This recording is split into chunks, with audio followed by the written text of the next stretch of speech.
पति ना रुला सका, भाई ये जुकाम ने रुला दिया। भाई ये जुकाम बहुत खतरनाक चीज़ है। आंसू छूट जाते हैं, आंसू।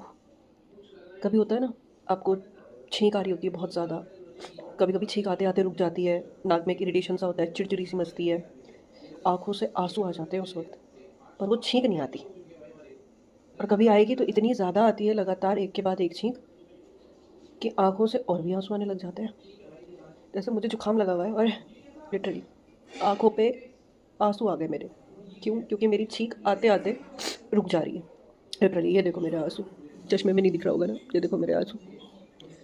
मुझे मेरा